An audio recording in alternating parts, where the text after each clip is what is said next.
Hi guys, welcome back. Today I want us to talk on who qualifies to be added as your derivative when applying for the diversity visa lottery.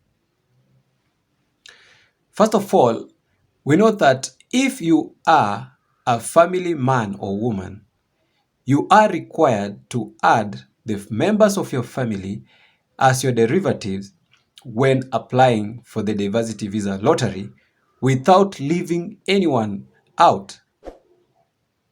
And speaking of the family, here it is referring to the immediate family, that is the nuclear family. I mean the spouse together with the children. But wait, who qualifies to be your spouse or who qualifies to be your children when applying the diversity visa lottery? This video will be divided into two parts.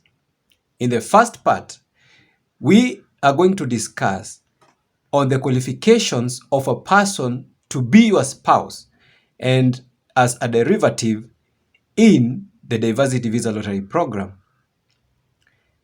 In the second part of this video, we are going to discuss on the qualification of the children that are supposed to be added as your derivatives. Therefore, watch this video till the end to avoid jumping into conclusions that are not valid, and also stay tuned for the next part.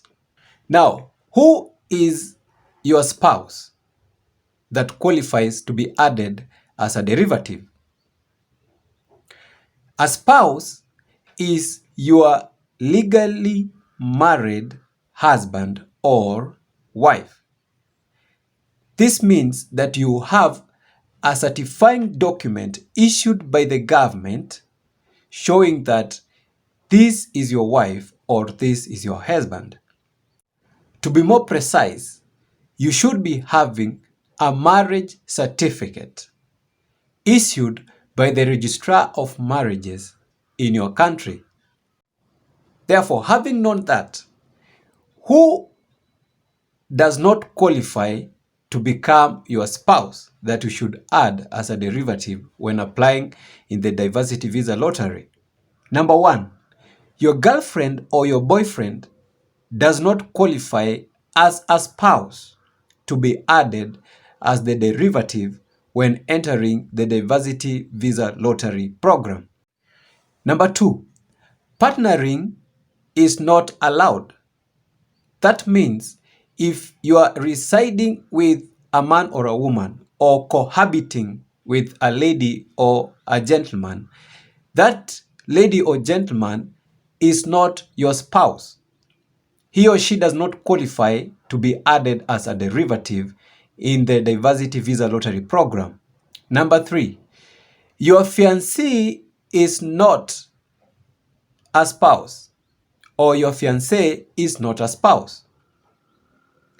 You are not yet married, meaning you don't have the marriage certificate. Therefore, during application and you have a fiancé, you are supposed to apply as single and not as married. But you will continue with your plans and get married and then add him or her as your spouse in the DS to 60 form after marriage. Now we come to an interesting part. That is number four. Your second wife, your third wife, or any other wife apart from your first wife is not considered as your spouse. So if you're married to several wives, then they are not all qualified as your spouse. Only the first wife is your spouse and is the only one that you will add as the derivative when applying in the diversity visa lottery program. I hope that is clear. Let's now discuss this because some people are asking or might ask, what if I'm married but I don't have that certifying document or the marriage certificate? Now, if you were customarily married That means you took your wife or your husband and you went to your parents and you were given a go-ahead to go ahead and marry. And therefore, you don't have any certifying document. Then, you will be required to follow the legal procedures for you to obtain the marriage certificate before you enter the diversity visa lottery. Or in some cases, you might apply as married because you're married, only that you don't have the certificate. And then you follow the legal procedures and obtain a marriage certificate before your interview date. So you apply as married because you're married, yes, and then file for the marriage certificate and make sure you obtain the marriage certificate before you attend your diversity visa interview. And we have had many cases where people who were married customarily and did not have the marriage certificate, but after entering the diversity visa lottery program, they were selected. And what they did, they went ahead and obtained the marriage certificate, because without the marriage certificate, you won't be given visa. Because how will you prove that you are married? I want to emphasize on this, that if you are engaged to marry each other and you have applied as a single person, because that is what is required, and then you are selected, and in the process you get married and you have your marriage certificate, you will go ahead and add your spouse in the DS260 form.